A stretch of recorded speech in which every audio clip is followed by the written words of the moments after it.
We're live at Churchill Downs. The horses are on the ground. Two guys just hanging around. The Brad and John Show. Hi, this is Brad Cummings from the Pollock Report. Thank you for joining us today. We're here at Churchill Downs just one day before the Friday of the Breeders' Cup, and we're pumped here to get things going. One of my favorite weekends of every year. We've got a great show for you today. We've got Ken Ramsey, second leading breeder in the country. Of course, everyone knows Kitten's Joy. He gave us a vivacious interview earlier today, and we look forward to bringing that to you as well. But before we get started, before we get into the talks of what's coming up this weekend, I want to introduce to you my good friend, the man, the myth, the legend. Here's Johnny Scheinman.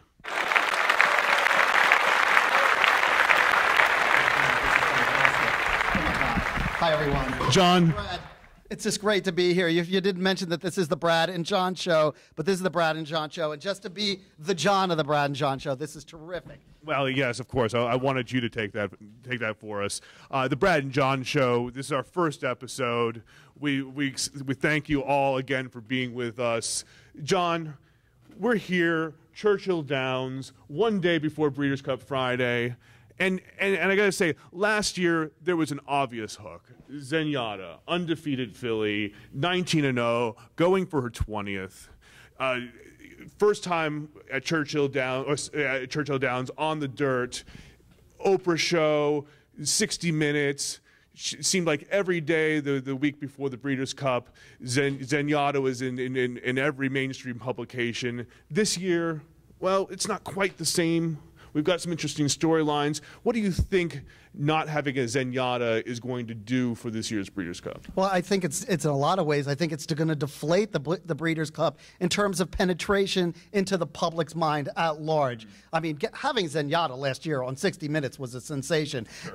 And much as Barbaro did in 2006, unfortunately, having broken down, so many people were drawn in by Zenyatta and Barbaro that normally don't pay even an iota of attention to horse racing. It was casual fans, it was people that are horse lovers, and then there was this strange connection that people make that who knows quite what it is, but people get profoundly interested and attached to a racehorse. Zenyatta was that horse.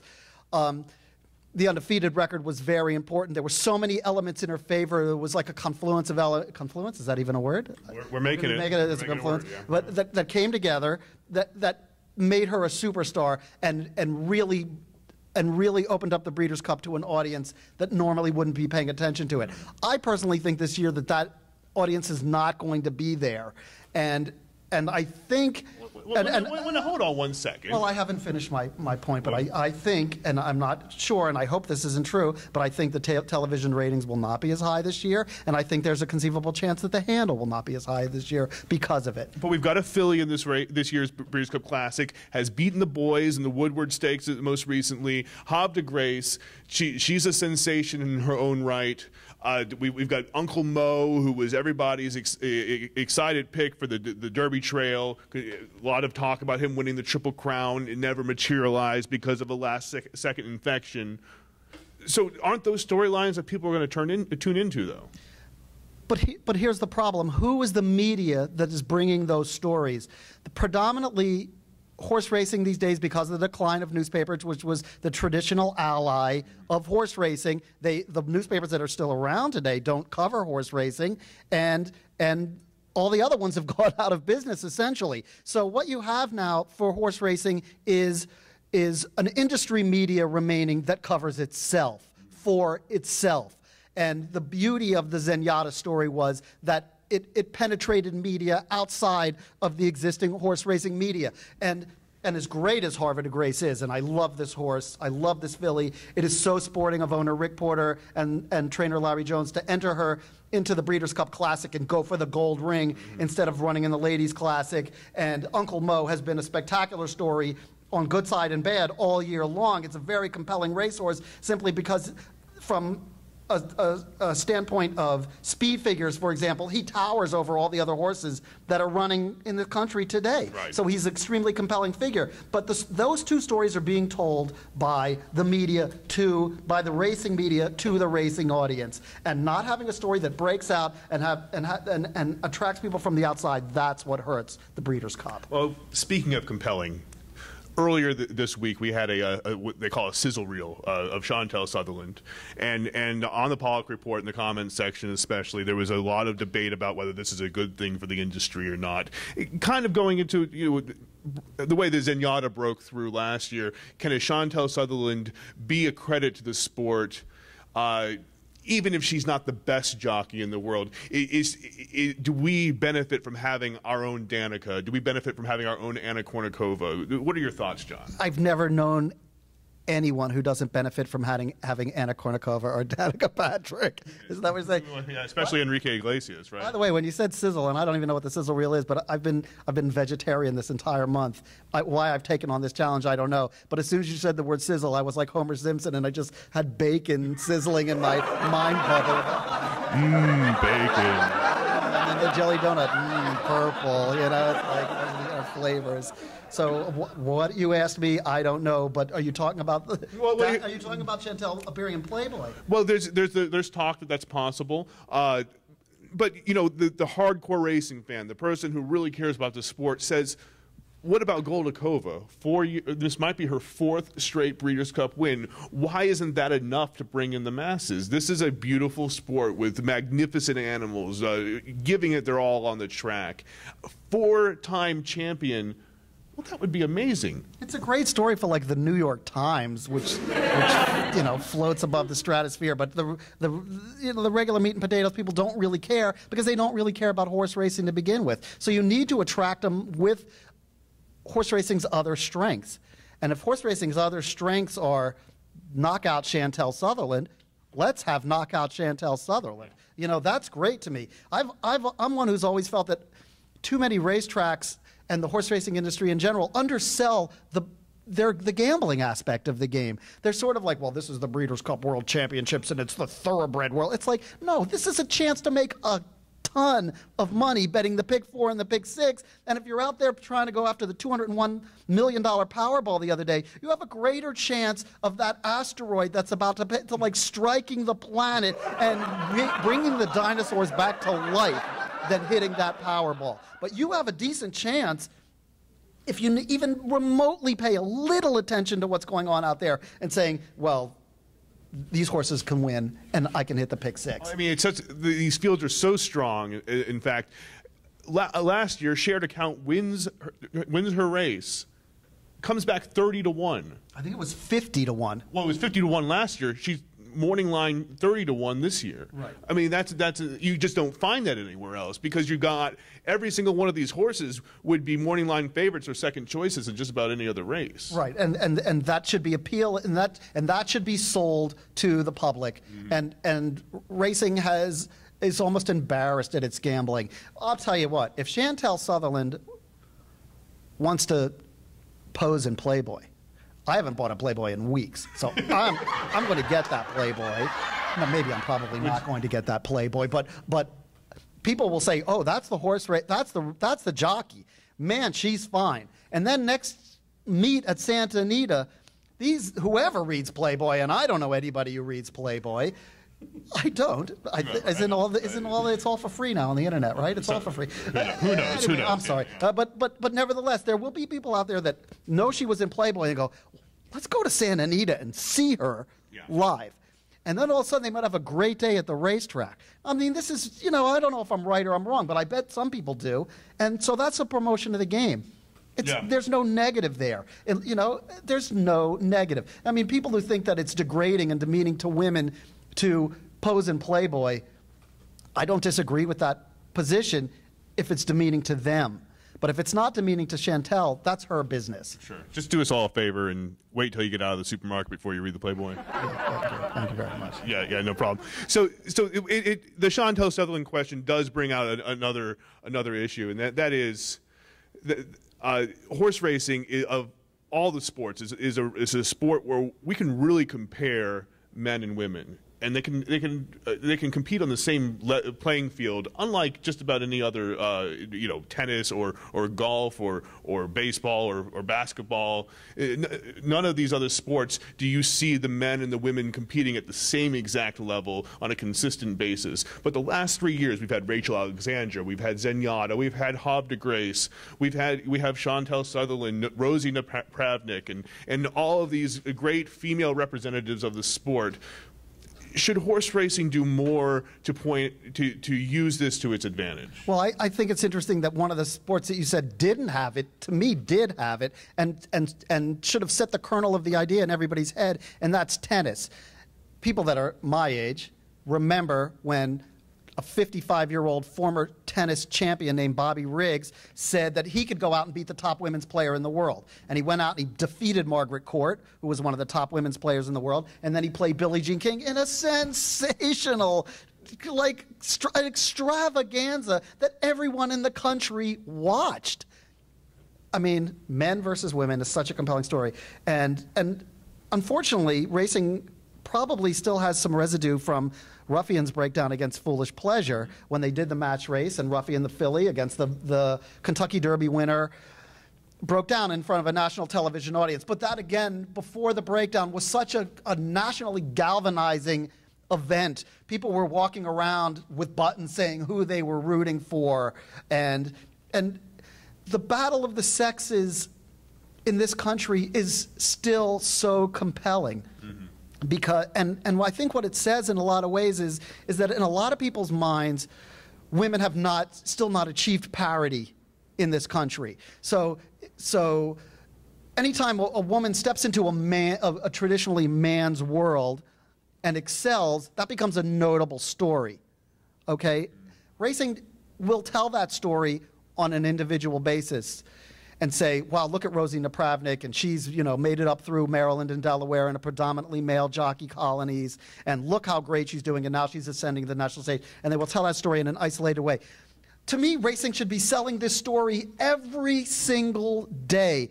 Men and women compete on even terms. It's a tremendous advertising campaign. Here there's, I don't know the exact phrasing or the way it should be couched, but it's equality all across the board. In Europe, and you see here, we're still making a deal about Javi de Grasse and Zenyatta and Rachel Alexandra going against the boys.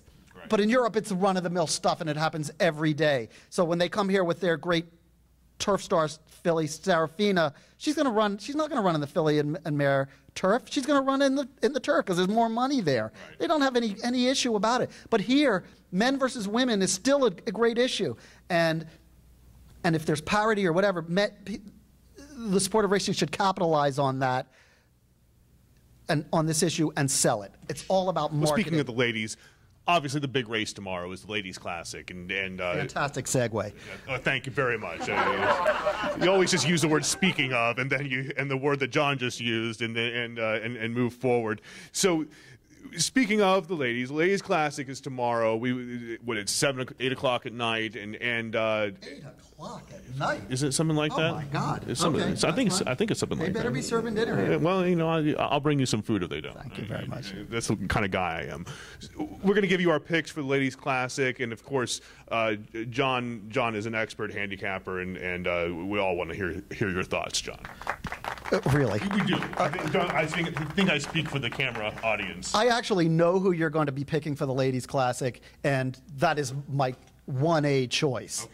I think I'm not going to say your choice. I'll let you say your choice, but I think but we're not going to have any kind of crazy point counterpoint thing here because I have no qualms with your horse. However, I'm going to hand the public a horse that's going to be a price, and you're going to hand some chalk out to the public, which is fine. That's what you do because you need a comfort zone, and that's fine. But I'm a sidewalk chalk kind of guy. Which is fine, and you got like $2 that you'll throw down on the 5-2 shot, and you'll jump up and down, and they'll tell you to be quiet. I'm going to go 10 on this one. You're going to go 10. Yeah. That's good. That's good. Well, I'll lend you the 10 that you're paying me for this assignment. My pick for the Breeders' Cup Ladies Classic is a mare, not a filly, a mare named Mismatch out of California. My feeling is that a master trainer named Neil Drysdale has been preparing this horse for a very long time for the Breeders' for the Ladies Classic. And what he has done is, in her most recent 2 races, run against some fearsome fields of male runners. Getting back to our other issue. Sure. But in her last 2 starts, she faced some of the toughest out there. Game On Dude, First Dude, Twirling Candy. Now she goes into the Ladies Classic, and you can't deny that this is not a particularly powerhouse Ladies Classic, especially with Harvey de Grace going in the class, in the Breeders' Cup Classic itself. This is a class drop for Mismatch. And at a class drop at 10-1 or higher, which I think is what the odds are going to be, that's the direction I'm going in. This mare has proven she can win at the distance. She's got the speed figures in the past to win. She's done it on the dirt. I think she's going to step up and win here. How did those long shot picks work for you in Del Mar? Those weren't long shot picks. Those were chalky picks that did not win. I think I remember a couple long shots, but anyways, those of you who have been able to save up after using John's picks over Del Mar and all the money that you lost, maybe you should now take that money and put it on Mismatch, or you could put it on my pick. And that's last time she was here, she won a very memorable Kentucky Oaks, the same distance, 9 furlongs. And I think that Plum Pretty is going to come back to Churchill Downs. She clearly loves the dirt track here. She's going to do it. She's going to take the lead, and she's going to run away with the field. Plum Pretty, I know she's chalk, but, you know, it doesn't pay to put money down on a horse that isn't going to win. You know what the unifying thing about these 2 picks are? They're both California horses. And you know I'm a sucker for the West Coast horses. Once we got to Del Mar, I can't believe we even came back. I'm still not back in my head. Well, it was pouring rain here. I got the mic. You got the mic. This is tremendous. Yeah. It was pouring rain here this morning. I mean, we were getting drenched. Everyone was getting drenched on the backside. I had set up an interview with Ken Ramsey, who everyone knows from Kitten's Joy, the great turf champion, who has become a breeding superstar. He's in this owner's dining room that they've got set up. They're feasting on the most fabulous breakfast you've ever seen. And he waves to me like I'm like a swamp rat outside. And so he says, you can come in. So I go around the side, and the security guard says, you're media, you cannot come in. And there was a huddle of the most pathetic media you've ever seen in your life. And these guys in the media said, do you think they're going to let you in, Shyman? I don't think so. And then Ken Ramsey materialized out of nowhere, waved me in, and I sort of shot a glance back like, bye-bye, fellas, and went in, and I had a breakfast myself. Here's the interview that we did with Ken Ramsey. Hi, we're up in the owner's hospitality room on a very rainy Thursday on the backstretch at Churchill Downs, and I'm sitting here with Ken Ramsey, who just finished up his breakfast. How's the food here at Churchill Downs? Delicious, no complaints, very good. Well, you have not only more horses than you can shake a stick at and breed more, but you've got, what do you have, 6 in the Breeders' Cup this weekend. Now, you told me right before we started filming here that you lost Gung Ho. What happened to Gung Ho? Well, we had 7 in. 5 of them were by Kitten's Joy, but Gung Ho come up muscle sore this morning, was a little off in the rear end when the trainer checked him, so we called the state vet over, and he examined him, and no broken bones. He x-rayed him and all that, but the horse is muscle sore, so we're not going to run him. He's not 100%. So I called my other trainer, Wayne Catalano, who had one on the also eligible list, so told him my bad luck was his good luck, so he'd go ahead and train his horse to run, because Gung Ho won't be running Saturday. And Catalano trains for you, so that's good. You're helping a guy out. Helping the guy out, and I've got an entry in anyway with Coalport, so it wasn't like we lost a horse for the race. Now, I know you're going to be able to ace this test, but I thought I'd try to put you through it anyway. 6 horses in the Breeders' Cup. I don't think maybe Aidan O'Brien's got 6 in. I got to double check, but you've got 6. I've got them written down here. You name them off for me and what they're running in. All right, we'll start off with Wesley Ward. He has one called Pleasant Prince, who's not a Kitten's Joy, but Pleasant Prince missed by a silly millimeter winning the Florida Derby last year when Icebox nosed him out. He subsequently came back and won the Oklahoma Derby and the Ohio Derby for us. Not a real top-notch horse, but we think he fits real well in a marathon. Okay, that's one, the marathon. You're going to give us a complete breakdown. We'll be here till sunset. Okay, number 2. Number 2 would be the other horse that Wesley Ward's got called Holiday for Kitten. A little bit ambitious with her, 3-year-old filly running against the boys, but she beat older mares down at Keeneland in the spring and broke a track record. We ended up taking her to Royal Ascot. She was had her head under the gate when they sprung the latch, so didn't do any good over there and ran the middle of the track. But come back and did win the Thoroughbred Club of America race down at Keeneland and Fall. Qualified on winning your end, so we're getting a free ride. We're going with her in the sprint for the 5 furlong sprint. Drew a good post, number 2. They might not catch her. You get the feeling, Brad, that he's going to get to just ace this. I mean, he's not just naming them off. He's giving us the inside poop on every single horse. Okay, number 3. We're trying to help out the breeders here. Number 3 would be a Headache, who also, he's by Tappet. He's got a little story behind him. We paid $85,000 for Headache as a yearling, and the trainer did not like the horse. We ended up gelding him and finally ran him for $20,000. He won by 7 lengths. A guy named David Jacobson claimed him, and 3 weeks later ran him back for 25, and I took him back. So the rest is history. We got him in a Breeders' Cup Classic. We're kind of going to be... and David Jacobson, he's a pretty savvy trainer. As if you remember up at Saratoga this summer, he claimed a flat horse and wound up winning a Grade 1 on the jumps right off the claim. That was pretty impressive. And the horse was Maboo, which belonged to me.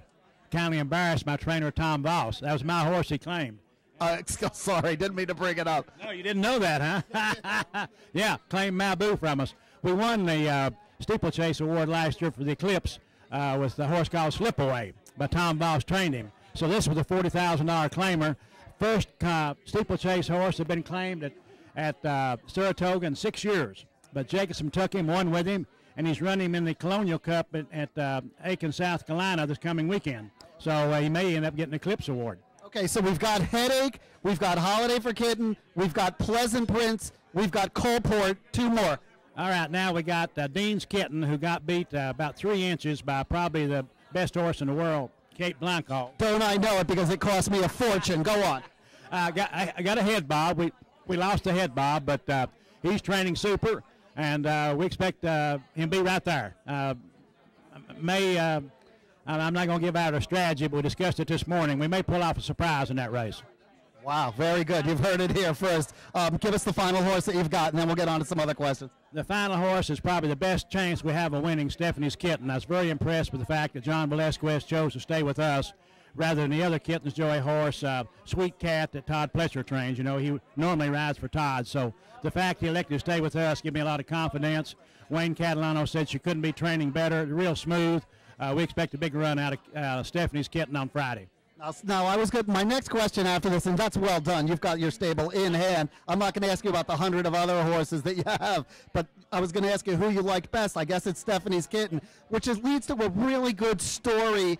The celebrity chef Bobby Flay, who made the presentation at the Hall of Fame Awards this summer. He's getting really deeply involved in horse racing. He's buying a lot of horses that he wants to get action with right now. So one of them that he came after was yours, Stephanie's Kitten. He wanted to run the filly in the Breeders' Cup. His wife's name is Stephanie, and you said no. Tell us the story. Well, the beginning of the story, his agent called my farm manager, Mark Partridge, and wanted to know would we take between $500,000 and $700,000 for the filly. So Mark called me, and he said, I'm pretty sure this is Bobby Flay's agent. One of the guy's name was Josh Westborg. So he said, it's pretty sure it's Bobby Flay. He said, do you want to sell the filly? And I said, no, she's named after my granddaughter Stephanie, and I'd feel terrible, you know, him leading the horse in and me up in the grandstand with my granddaughter. So I forgot about it, and that was the end of it. 3 or 4 days later, Mr. Flay himself called me, and I said, I want to reach out to you personally. I said, my wife is named Stephanie, and we'd like to buy your filly. I said, no, she's still not for sale. But he did not make an offer himself. There's a little dispute about who made the offer and all that. Mr. Flay never made any offer. When he called me, there was no money ever discussed whatsoever. But since his agent had called, putting the money on the table, I added 2 and 2 together, and I assumed it was Bobby Flay. So I probably might have misspoke when I said this Bobby Flay, because he got a little upset that I guess thought maybe he said that he actually made the offer himself, which he didn't. But the offer was made through his agent, and so well, I mean, what's the difference? Why does it matter? I don't know, but I mean, it's not like he offered you dinner or anything, right? He didn't invite, he didn't give you one of the best tables at the joint, did he? Well, I have never met the man. I got a lot of respect for him, and I have watched his show. So he's good for the industry and breaks some fresh money in. And as I told him, I said, I've got a lot of horses for sale. I've got 308 Kittens Joys, so I can't run them all. I'd be glad to sell you a horse that's good enough probably to get in a Breeders' Cup, but not one named after my granddaughter. So, I mean, I was surprised that he took offense at the fact that we'd, threw out his name, but I'll not do that again. So, I mean, do you want to smooth it over right here in case he's watching? Well, I think we're on the same page because I talked to Barry Westborg, the guy that puts out the Thoroughbred Daily News, and he knew him, so he said he explained it to him, and that Bobby himself might say something about there was a misunderstanding about it, but no hard feelings on my part, and I hope none on his. So that's the end of the story as far as I'm concerned. I'm gonna kind of pull a fast one on here because you forgot one of the horses that you have in the Breeders' Cup, and I just remembered it. Compliance officer who's running for Bruce Brown in the mile has won 5 races in a row. You're the breeder. That's right. We bred the horse. Don't have the mare anymore, but New York bred. We take a lot of our horses up there and drop them in New York so they can run in the New York bred races. So he's reeled off 3 straight New York stakes, and of course we get a check for each one of those. So the owner called me and wanted to know what I thought, and I said, if I were you, I'd enter him and take a look. And if I thought I had any shot at all of finishing, getting my money back, I'd run. So I don't know if he followed my advice or not, but the horse is in, and the best of luck to compliance officer. He's going to be a long shot also. Well, there'd be a nice check coming to you for that one, too, if he wins. Check. That's right, because I am the breeder of him. So we're actually the breeder. I guess I hadn't thought about that. But we're doing really well in the breeding end. We're number 2 in North America, only behind Frank Stronach and the breeder. And as a result of all these kittens, good luck we've had, we're also number 2 in money earned. So in the top 10, we're number 2 on both lists, money earned and the breeders. How long have you been in breeding? I got in breeding, let's see. I really got into horse racing in a big way when we won the cellular telephone franchise and sold that company out. Probably the first one was Catianus, our stallion, probably about 10 years ago. Well, I mean, you've gone from 10 years ago to one of the top breeders, maybe in the world, at least certainly in the country. We talked about this for the story we did for Pollock Report a few weeks ago. So, but maybe not everybody read it, but we can reiterate it. You can't understate the importance of your champion, Kitten's Joy, to everything that you've done. No, I tell you what, Kitten's Joy has done an outstanding job, and we are the breeders of him all the way through. Now, we owned his mother. We bred to El Prado. His mother was Kitten's first. My wife's first horse ever. Her name is Sarah Catherine. The press calls her Sarah, but everybody in the family calls her Catherine. Her nickname was Kitten, so she won the name as colt, Kitten's first. And I said, well, that's kind of a feminine name for a colt, but anyway. And the horse was born by cesarean section because the dam, Kitten's first, got hurt in a freak accident in the starting gate and broke her hip. So Kitten's Joy has now had the winners on 5 continents in the last 2 or 3 weeks. We won in Peru for South America. We won in Canada and the United States for North America. He's got an undefeated 2-year-old running against older horses, run 3 times in Macau, just outside of Hong Kong. We've also won in Australia. And Dermot Well, my trainer over in Ireland, has got one that went 1.5 miles first time out and won in Ireland. So that's 5 continents. So you're spreading like a McDonald's franchise. That's right. The people here in the United States, are more dirt conscious because the Triple Crown is on the dirt. But elsewhere around the world, it's turf and synthetic surfaces. So we think he's going to do well. We're trying to get a toehold over in Japan, and I sent 15 mares down to Australia 3 years ago and produced 13 foals. I ended up losing about $100,000 on the deal by the time I shipped them down there and all that. But this guy from Hong Kong went down, and he bought one of them for $40,000, and that's the one that took back to Hong Kong that's won the 3 races. So it picked up another continent over there on that one. Do you feel like you're ridiculously lucky, or that you've always been a good businessman and it's manifest destiny for you to have great success in breeding? Well, I am extremely competitive, extremely ambitious, and I devote myself to whatever I'm doing. So I always try to, reach for I always try to aim high, even if I miss the mark, and aim low and hit it. So I put myself in a position to get lucky many times, just like we are here in the Breeders' Cup this weekend. And if you keep doing that often enough, then finally it happens and they call you lucky. Well, yeah, but a ton of people have been in the game for a very long time and haven't even got a sniff of how much you've gotten. So it's been tremendous. And plus, one thing and you told me this the first time we spoke, and I'm seeing it, sitting here with you in person. You have as much, if not more, fun than anybody in the game. I enjoy the game. I'm passionate about it, and the breeders thing is especially gratifying because to have one stallion and be number 2 in North America on the breeders list, that's phenomenal. Some of these people got, like Mr. Stronich, and he's a good friend of mine, one of my top people I model after in the industry. But he's got a division of stallions in Florida, he's got a division of stallions in Kentucky, and a division of stallions in Canada. And for us to only be behind him and all the rest of them, all the big breeding firms out there, and we're number 2 with this one stallion, so that shows what he's done. We're going to wrap it up pretty soon. Do you have a winner for anybody for the audience in the Breeders' Cup? I would say the best winner would probably be to pick yourself up a Kitten's Joy offspring. We're selling 2 broodmares in foal to him and giving away 2 seasons free to the same broodmares and 2 weanlings we have out at Fassig-Tipton on Sunday. We're going to invoice you we're invoicing for the advertisement, by the way. Ray, take note on that. My choice would be Stephanie's Kitten. I think Stephanie's Kitten has got the best shot of any of them winning. Did you just celebrate a birthday? Yes, today is my 76th birthday. How did I know that? I do my homework. And I don't feel like I'm 76. I really feel like most of my best memories might still be ahead of me. Ken, it's been fantastic. Happy birthday. It's the privilege to be able to sit here and talk to you. And I'm going to be betting, I'll bet half of your horses, not all of them. How about half of it? All right. Thanks a lot. Oh, we're live. All right. Well, that was a fantastic interview. Ken, yeah, no, seriously. He was one of the most engaging people that you can meet in this industry. It's remarkable what he's done with his stable and with his breeding. There should be some kind of bet that you can make where you bet all of his horses. And maybe there is, I don't know, but that would be pretty cool. Yeah, my wife's a fan because she loves cats and the whole kitten thing. But anyways, we're gonna wrap this thing up here. The question of the day, the challenge of the day.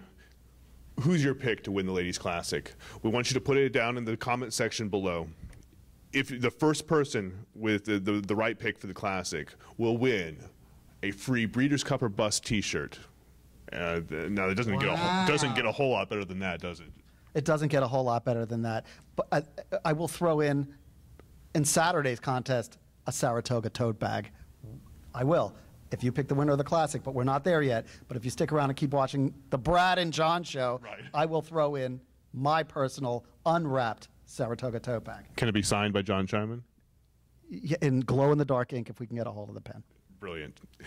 I'm Brad Cummings. This is John Shyman with the Brad and John show, only on the Pollock Report.